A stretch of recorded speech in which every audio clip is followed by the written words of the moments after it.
બાપુ આજે તમે જવાબ આપો ને આપો, મંગળવારે અને શનિવારે વાળ કપાય કે ન કપાય? એલા કપાય.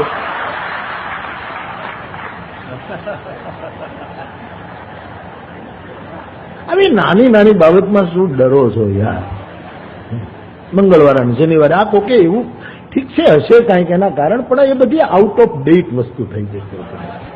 બધી એની ડેટો બધી એક્સપાયર થઈ ગઈ સાહેબ. હવે ફેંકી દો. શનિવાર પછી બીજે દિવસે રવિવાર, શનિવારે તો કરાય, મંગળવારે એમાં કોઈ વાંધો નથી. પણ તમને પછી મનમાં બીક હોય તો ન કરાવવું, એમાં પૂછ શું કરો છો?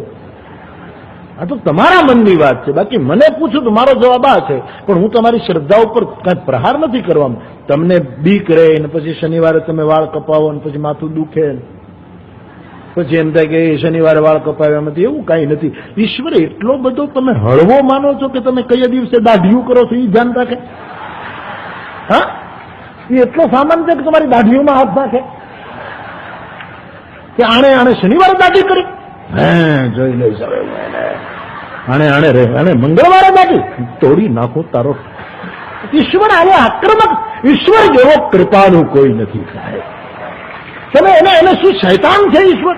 આ ઈસાઈ ધર્મોમાં અને અમુક ધર્મોમાં એક શૈતાનનું પાત્ર ઉભું કરવામાં આવ્યું. ઈશ્વર શૈતાન નથી, ઈશ્વર કૃપાળુ છે, પરમ કૃપાળુ છે, પરમ ઉદાર છે. શનિવારે થાય ને રવિવારે થાય ને એવું કઈ. અને આનાથી બધાથી બચવું હોય તો વધારો ને દાઢી મૂછ એટલે ઉપાધિ. કે દિવસે કપાવવું કે દિવસે કાંઈ માથે દાઢી મૂછ વધારો ને બસ.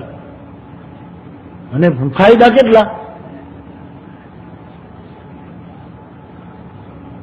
બહુ ફાયદા.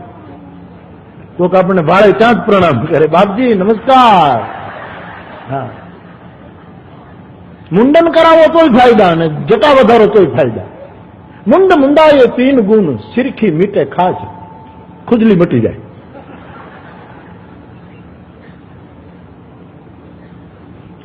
ખાને કો લડ્ડુ મિલે ને લોક કહે મહારાજ. ખાવામાં લાડવા મળે, બાકી આવી નાની નાની વસ્તુ છે બાપ. છતાં તમારી શ્રદ્ધા હોય એ રીતે. પણ ધર્મને તમે ડરીને નહીં પાળો. ધર્મ પાળવાથી માનવ અભય થવો જોઈએ. લોકો ભણેલા ગણેલા કેટલા ભીરુ લોકો, નવી ગાડી લઈ જાય, નવી, એમાં મરચા ટટકા. એના મરચા મોરારી બાપુના ભજીયા માટે હોવા જોઈએ. એને કઈ મોટરમાં લટકાવવા માટે મરચાઓ? તમે મરચાનું તમે શું કામ એને સ્થાન ભ્રષ્ટ કરો છો? મરચાઓ રાજી નહીં થાય. એક તો બિચારા